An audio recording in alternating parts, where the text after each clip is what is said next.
welcome back to Halloween House. If you like strange stories and recipes and home improvement projects and all kinds of weird stuff, make sure to hit that subscribe button. Today we have another true crime story. It's Italy, which we did another video, Aqua Tofino. It's very similar. Very similar. Yeah, a lot of things in common. A lot of pain in life and turned into some messed up stuff. So there are some trigger points, child abuse, and just a lot of stuff. Yeah. So this story comes out of Hungarian folklore. It is about Viktoria Fodi, who was born in 1886. In Italy. In Hungary. Oh, she was born in Hungary? Yes. Why was I thinking Italy? Because Aqua Tofino. I was thinking of Aqua Tofino. Okay, she was born in Hungary. Sorry about that. That's okay. So the town she was supposedly born into was Azteclaza or something like that. Yeah, we don't speak Hungarian. Supposedly it translates to like a cursed house or something like that. I don't know how accurate that is, but that's part of the story. She was unfortunately in a very poor area. There was some abuse by her father reportedly, and it sounds like at about age 13 she went to the neighbor's farm to be a work hand there. So I think she was hoping to escape whatever abuse she was facing at home and get a job and do what she had to do to survive. Yeah, that didn't turn out to be the case because the new owner abused her on a regular basis, almost daily. Yeah, she took up smoking a pipe. It made her feel like she was courageous and manly and tough. Yeah. And it was her little escape from everything she was dealing with every day. Yeah. Unfortunately, she did end up pregnant by her abuser. And he ended up marrying her. Well, we don't know. There's some accounts saying he married her. There's some accounts saying he wanted to marry her because she was pregnant. The first baby did not make it. We don't know if it went to full term or not, but it didn't make it. But in any event, she did end up living with this man, whether they were officially married or not. Yes, and remember, she's a teenager. A baby, barely 13. So. And this man was in his 40s. So. There were three more lost children. Babies, yeah. And the last child that she had did survive. It was a girl. And it sounds like about this time is when she had pretty much made up her mind. Like, I gotta get out of here. I gotta do better for my kid and myself. I can't live like this. Right. So she. And to save her child. Yeah. Her female child, her daughter, from future abuse. Yes, because she could have faced the same fate. Yeah, and she wasn't going to have that. So no. She did what she had to do to protect her child. Yeah, so she took off. She found a gypsy that was selling clothes, and she bought men's clothes and men's work boots. She cut her hair. And they said that she had some sort of glandular disorder that made her voice deeper, and she was a little more muscular than most women. So that probably kind of helped her with her camouflage. Yeah. That was a smart move. I mean, if you're being abused and raped and having all these problems, if you're suddenly a man, you're not going to be a target. No, you're not. You're going to be a lot safer. Yeah, so you kind of wonder. Such a sad testimony of how bad women had it. Yeah, you wonder how many more women did similar things. You hear stories about Revolutionary War and Civil War soldiers that were women. Yeah, they passed for men and fought in a war. So it happens. Survival. Yeah. You gotta survive. Certainly do. So the name that she picked was Pipas Pista. We found a couple translations. We've heard Stephen with a pipe, Smoking Peter. So we're not sure exactly which one of them is accurate, but it sounds like the Pipas Pista is what she went by. Yeah, and we believe she chose that name herself. Yeah. Obviously she had to go somewhere, and so she liked to frequent taverns. Yeah, she was quite the drinker, which who can blame her after the abuse she endured? Yes, you know? Drinking and smoking. Yeah. And in the one tavern she found somebody that said, hey, if you go to this farm and you're a hard worker, they will give you lodging. So she went there with the baby, and it sounds like that really wasn't too uncommon to No. have a man with a baby and no wife. There was a lot of death in childbirth and other things happening like Yeah. that. So the story goes that the farmer said, if you're a hard worker, you can work here and stay here, and my wife will take care of your child. Well, while he works. Mhm. She. Yeah. Should we refer to her as he or she from now on? That's a tough one. Because I don't think she was just wanting to be a man. I think it was just Out of necessity. necessity. Yeah, so she? Yeah. Okay, she. And there's other stories saying that she would be in town and she'd have on a men's coat and her hair would be either short or tucked under her cap, but she'd have a skirt on.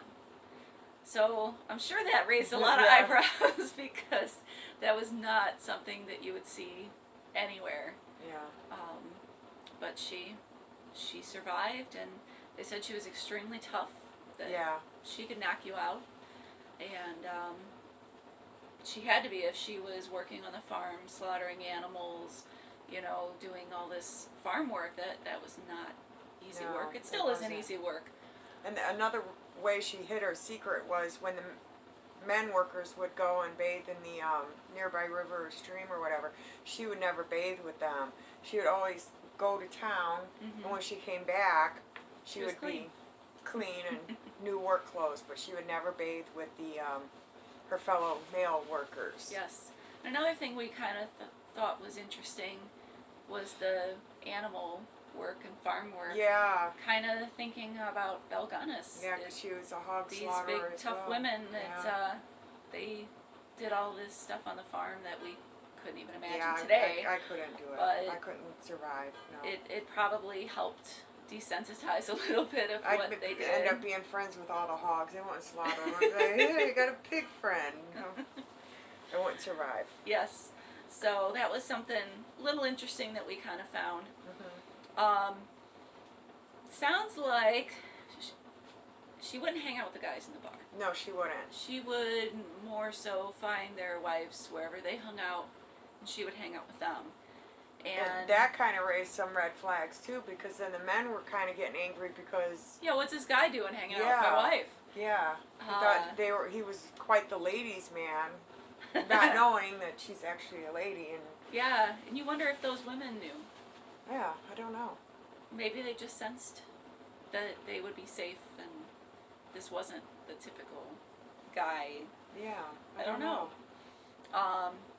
But some things started happening around the area that became a little suspicious, and some men started hanging themselves, All the same way, and committing suicide. that wasn't very common. It probably wasn't something people talked about either, so you probably were hush-hush about a lot of those things if it happened to your family. But nobody really thought anything about it other than it was terrible.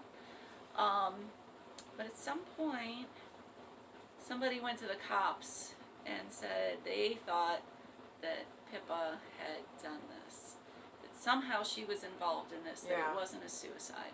Because she was always seen with the widow before and after. Yeah. He was like the common denominator in all these suicides. Yes. So they took her into custody and took one of these women into custody as well. We're trying to see what was going on. And at some point, either the woman or the accomplices, somebody pointed that finger and said she did it. Yeah. So she did go to jail. She did go to trial. They were going to kill her. They gave her the death penalty. Well, we got to get into what she was paid and everything. Oh yeah. Yeah. So some accounts said that she was paid wine, she was paid money. One of them supposedly paid her 3,000 silver crowns. Another one, lambskin and wine. Yeah, but she never killed anybody just to No. kill anybody. She was murder for hire. Mm-hmm. Kind of like Aquatafina. Yeah, and I think it was probably my husband is beating me, or this is happening. Well, and then there was one case where the husband was a drunk, yeah, and he a couple of them. spent the family's fortune, and I think this was her first victim, right? This is how she got into it? I think both of the ones that she got convicted of were, there was alcohol abuse, and then the other one was he was spending every penny he made. Yeah. Kind of forcing the family into poverty, so Yes. the wife decided, I gotta do something here, and Yeah. she So hired that one, I smoking think weed. she was going to give them some money and a bunch of 38 wine. pound oil. Yeah, yeah. Lambskin. You know, she's mad about her husband spending all the money on booze, but you know, well, I guess if your killer likes the wine too, then well, it might work out. So she goes to jail. She's in jail. She stinks. Yeah, She will yeah. not bathe, and people are complaining. Oh my goodness, this cellmate is so rancid. Something has to be done. Something is wrong. So they had a doctor examine, and That's when it was discovered Now- she was actually a female. yes.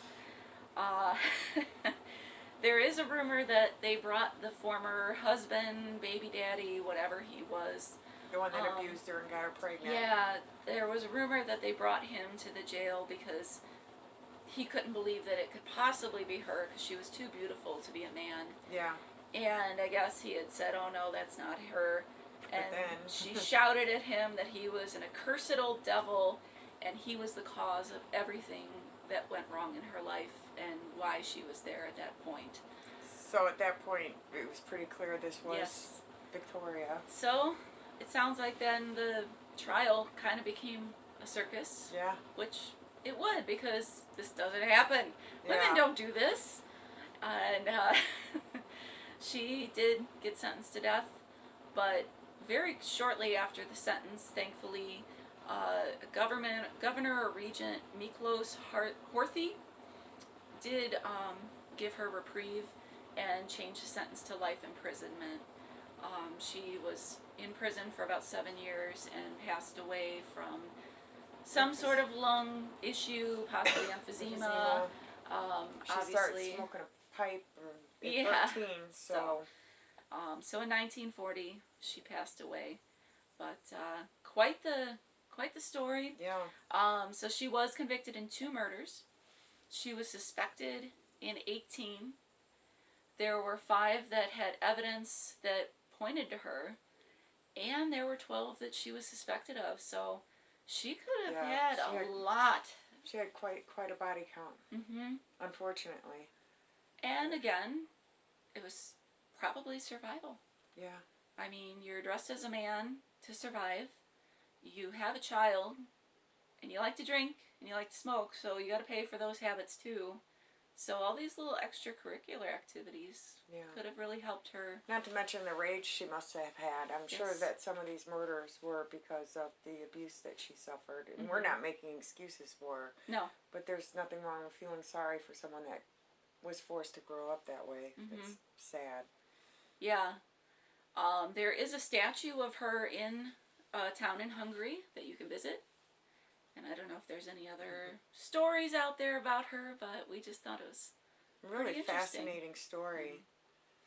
So if you'd like to hear some more spooky stories or if you have a suggestion for us, certainly hit that subscribe button. Stay Stay spooky. spooky.